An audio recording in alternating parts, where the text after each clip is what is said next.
हर हर महादेव। ओम नमः शिवाय। सावन की हार्दिक शुभकामनाएं। दोस्तों, सावन का पवित्र महीना चल रहा है। सावन के पवित्र महीने में जो बेल पत्र होता है वो गंगाजल से भी ज्यादा पवित्र हो जाता है।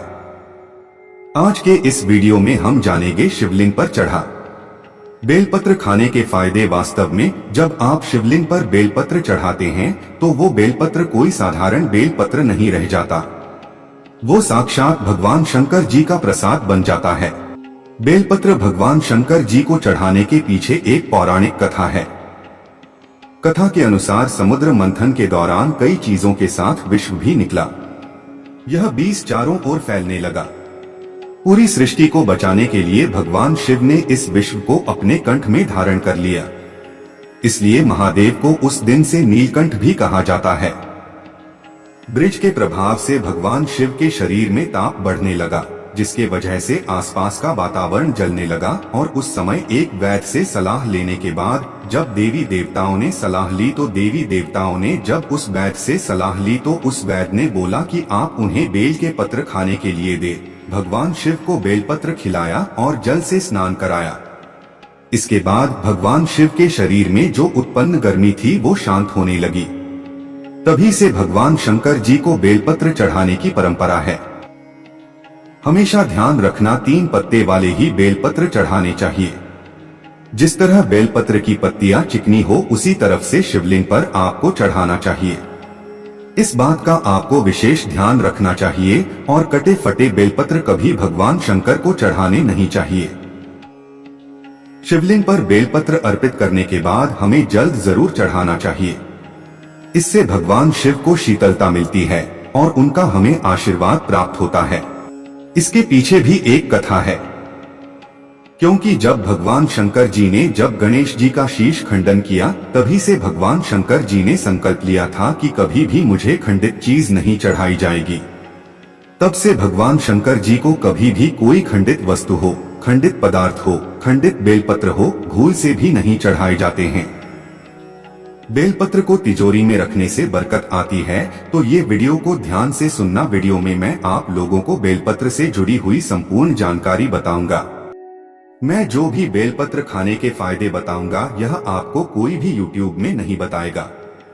आइए जानते हैं बेलपत्र संबंधित कुछ ऐसी विशेष जानकारी। दोस्तों, आगे बढ़ने से पहले सच्चे दिल से कमेंट बॉक्स में भगवान शिव के समर्पित अपना प्यार अवश्य दिखाएं।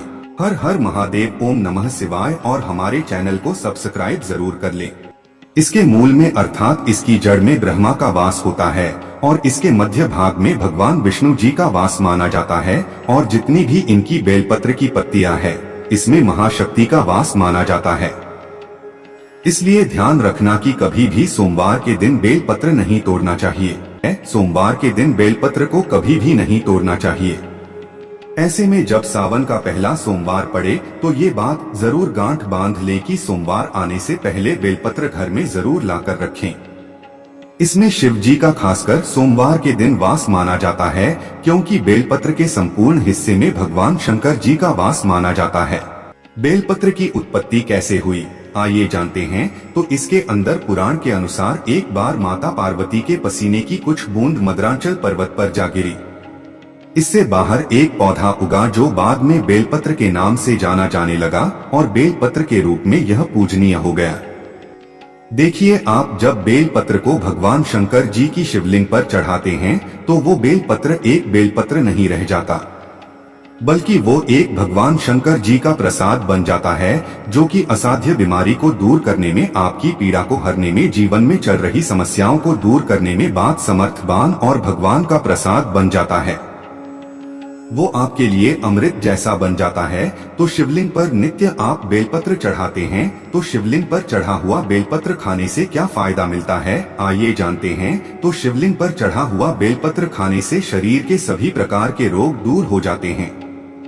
बहुत से लोगों के शरीर में तामस गुण आ जाते हैं, या फिर बहुत से लोग मदिरा वगैरह का सेवन करे हुए हैं, या फिर मटन, मांस, चिकन आदि कई प्रकार के जो कहे गए हैं नकारात्मक चीजों का सेवन करके बैठे होते हैं। काम सी चीजों का सेवन करके बैठे होते हैं तो यह शरीर अशुद्ध होता है। तो आप अपने अशुद्ध शरीर को पुनः स्वस्थ बनाने के लिए, पुनः शुद्ध करने के लिए भोलेनाथ का प्रसाद होता है। आप ये खाना शुरू कर दीजिए। नित्य 5 बेलपत्र खाइए, 3 सुबह खाइए, 2 शाम में खाइए। अगर नित्य खाते हैं तो यह आपके शरीर से तामस गुणों को समाप्त करते हैं। शरीर से पाप मिट जाता है, क्योंकि शिवलिंग पर चढ़ा हुआ होने के कारण ये सिद्ध हो जाता है। तो जो लोग गौ हत्या जैसे पाप से भी परेशान हैं, जिन लोगों को गौ हत्या जैसे पाप लग गया है, भयंकर से भयंकर अनजाने में पाप हो गया हो, और वो चाहते हैं कि वो पाप का पश्चाताप कर लें, तो नित्य कम से कम ज्यादा नहीं तो 2 माह तक आपको बेलपत्र का सेवन जरूर करना चाहिए। इसके बाद आयुर्वेद में कहा जाता है कि बेलपत्र खाने से रक्त साफ होता है। अगर रक्त संबंधित कोई बीमारी है तो नित्य 5 बेलपत्र खाइए। 5 बेलपत्र आप एक साथ में शुरू में नहीं खा पाते हैं, तो धीरे धीरे आप इनका जो है सेवन बढ़ा सकते हैं। आपके संपूर्ण शरीर में रोग हो, दोष हो, पितृ दोष हो, किसी भी प्रकार का दोष हो, रक्त में संबंधित परेशानी हो, बिल्कुल ही सभी प्रकार की समस्याओं को दूर कर देता है। इसके बाद बेलपत्र नित्य खाने से केवल 1 ही महीने तक बेलपत्र नित्य भगवान शंकर जी की शिवलिंग पर चढ़ा हुआ खाते हैं तो इससे इच्छा की पूर्ति होती है। कोई भी आपकी इच्छा हो वो इच्छा पूर्ण हो जाती है। मन में जो चिड़चिड़ापन है, छोटी छोटी बातों पर गुस्सा आ जाता है, चिड़चिड़ापन रहता है, तो वो दूर हो जाता है। इसके बाद इसका सेवन करने से सांसारिक भोग समाप्त होने लगता है। व्यक्ति को 6 महीने तक लगातार शिवलिंग पर चढ़ा हुआ बेलपत्र खाइए, तो 6 महीने तक शिवलिंग पर चढ़ा बेलपत्र खाते हैं तो व्यक्ति को भूत भविष्य वर्तमान देखने की सिद्धि प्राप्त हो जाती है। यदि आपका बच्चा बात नहीं मानता, पढ़ाई में मन नहीं लगता, माता पिता को मारता है, झगड़ता है, जिद करता है, रात में रोता है, चिल्लाता है, नजर बार बार लगती है, मन उसका शांत नहीं रहता, वो लगातार 4 सोमवार तक शिवलिंग पर चढ़ा बेलपत्र उसके मस्तक पर रखें। बच्चे का विकास बहुत अच्छा होता है और भगवान शिव की कृपा से ऐसे बालक माता पिता की किसी भी बात का उल्लंघन नहीं करती। शिवलिंग पर चढ़ा बेलपत्र खाते हैं तो बड़ी से बड़ी साधना आपके लिए छोटी हो जाती है। बिल्कुल ही साधना करते हैं, उसमें दोष आते हैं, वो दोष नहीं लगते हैं। मंत्र जल्दी सिद्ध होता है। शिवलिंग पर चढ़ा बेलपत्र नृत्य खाते हैं तो जो भी मंत्र भगवान शंकर ने इस कलयुग में केंद्रित करके रखा है वो मंत्र भी सिद्ध हो जाते हैं।